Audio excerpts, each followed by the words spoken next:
Hi, kiddos. We get to start our narrative story today, and it's all about a pet rock. Yay! Okay, so this is my pet rock. I went and got one outside, drew her face on. She's got red hair, she's got some great eyelashes. Her name is Lulu. So, I want to show you really quickly how to fill out this narrative pre write. Remember, pre writes are really helpful for organizing our ideas before we type things down so that our stories or whatever we're writing don't end up all kind of jumbled together in the wrong order. So remember, whenever we're doing this pre-write, we make this awesome layered cake here. And we have these 5 layers, 1, 2, 3, 4, 5. It works for narrative, opinion, and informational, which is really helpful. In this first box, this is our introduction. And this is where I'm going to talk about setting, like where it's taking place. And I'm going to introduce my characters too. Okay, so that's that first box. We've got setting and characters. And then in this next box here, this will be like my first box. This is what happens first. You can think of beginning, middle, and end. That's kind of, here, I'll write it here. Beginning, middle, can you see that?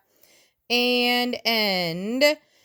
When we're writing a narrative, now that we're in 3rd grade, we get to add on to our beginning, middle, and end stories. We get to add introductions and conclusions rather than just having beginning, middle, and end, since we're awesome 3rd graders.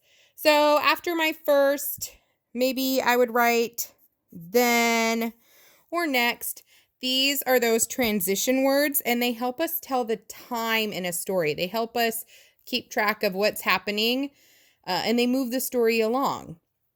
And maybe this one, I'm liking after that. I like that one. After that. That's a good one to do. Now, remember, all of these, and I'll kind of, I guess, just write a little note here for myself. Here's my note. These beginning, middle, and end, these are events. My paper slipped. That's a fun one. All right.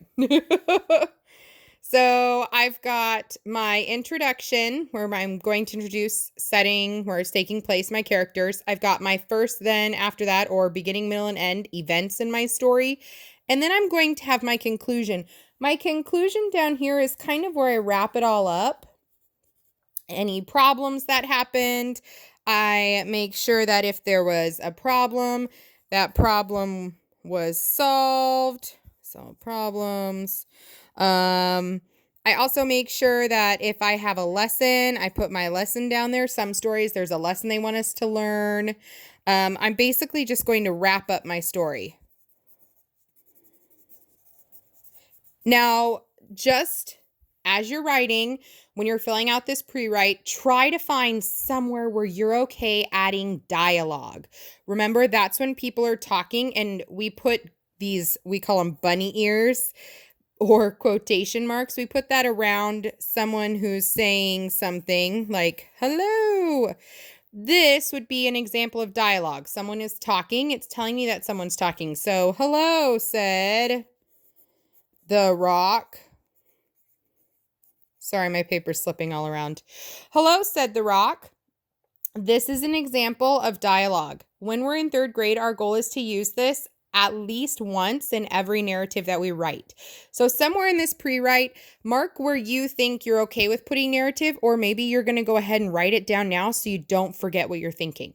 So go ahead, find a pet rock, kind of like Malulu, and then get started on your pre-write for your narrative story about whatever happened with your pet rock. A good, fun pet rock story.